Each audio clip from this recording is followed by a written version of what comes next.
जय श्री कृष्ण मित्रों, स्वागत है हमारे YouTube चैनल गीता दर्शन में। मित्रों, आज हम कर्म के ऊपर बात करेंगे।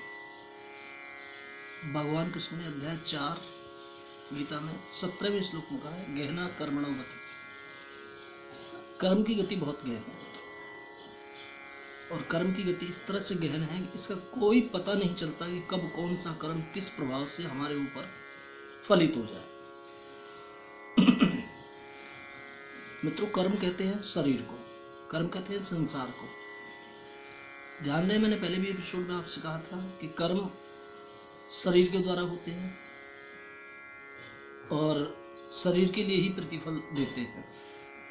ये हमारे लिए नहीं होता। चूंकि हम शरीर के मालिक हैं, इसलिए इनका प्रभाव शरीर पर होता है। हम अपने स्वयं आपको शरीर समझे बैठे, तो इसलिए प्रभाव हम पर लगता है।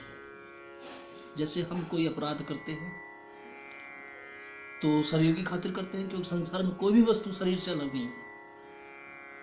किसी भी वस्तु का, किसी भी कर्म का फल शरीर तक सीमित रहता है। यदि आप धन भी लेते हैं तो शरीर के लिए, सुख सुविधा के लिए। यदि आप कोई वस्तु लेते हैं तो शारीरिक सुख सुविधा के लिए। ये आत्मिक सुख सुविधा की वस्तु, इसमें कुछ भी नहीं है। इस प्रकार से जो भी कर्म होते हैं, कर्म 3 प्रकार के होते हैं, क्रियमाण, प्रारब्ध और संचित।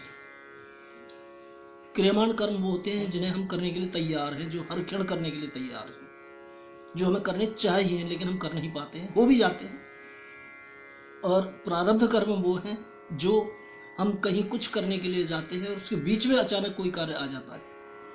और संचित कर्म वो हैं जो हम कर चुके हैं, जो इकट्ठे हो चुके हैं, चाहे अभी 1 मिनट पहले के हों या 1 जन्म पहले के हों।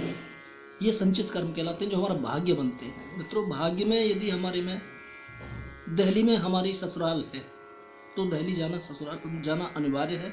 इसके बीच में जो कर्म आते हैं वो प्रारब्ध कहलाते हैं। प्रारब्ध, संचित, क्रियमाण करके 3 प्रकार के कर्म हैं, जो 2 प्रकार से होते हैं। यदि आप कर्म करते हो तो हर कर्म को, जैसा कहा है भगवान कृष्ण ने, कर्मणो गहनो कर्मणा गति।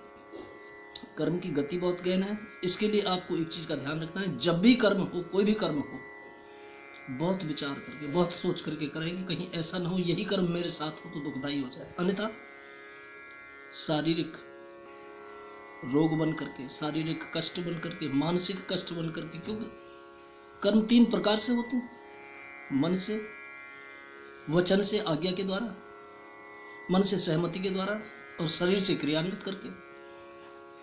इन तीनों का फल भी उसी तरह से मिलता है। कभी मन दुखी, कभी शरीर दुखी, और कभी हमारा व्यवहार दुखी करता है। क्योंकि वचन के द्वारा करते तो हमें अभिशाप लगता है, गाली भी दे सकता है कोई, वो भी दुख है हमारे लिए, मानसिक दुख है। हम कुछ करना चाहे नहीं हो पाता, ये भी मानसिक दुख है।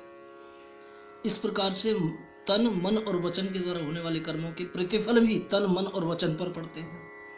इनकी गति इतनी गहन है मित्रों, इसलिए सोच समझ करके कोई कार्य करें, ताकि वो कार्य प्रतिफलित यदि हो जाए, ये एक विषय है। यदि प्रतिफलित हो तो दुखद न हो, लेकिन प्रतिफलित न हो, इसके लिए कर्म 2 प्रकार से किए जाते हैं। पहला तो है सकाम कर्म, और दूसरा है मित्रों निष्काम कर्म। सकाम कर्म का अर्थ है जिसको आप इच्छानुसार करते हैं, जो आपकी इच्छा के अनुसार है। और निष्काम कर्म वो है मित्रों जिसमें हमारी कोई इच्छा नहीं है। हाँ, ये जरूर है कि लोग कहते हैं निष्काम कर्म कैसे होते हैं। निष्काम कर्म ऐसे होते हैं जैसे आप कहीं जा रहे हो, रास्ते में किसी वृद्ध को ठोकर लगी और वो गिर जाए और आप उसको उठा देते हैं, आप उसको रास्ता पार करा देते हैं। तो इसमें आपकी कोई इच्छा नहीं है, ना उससे कोई प्रतिफल लेने की इच्छा है, ना उससे कोई लाभ हानि की इच्छा है, बस आपने उठा दिया। ये निष्काम कर्म हो।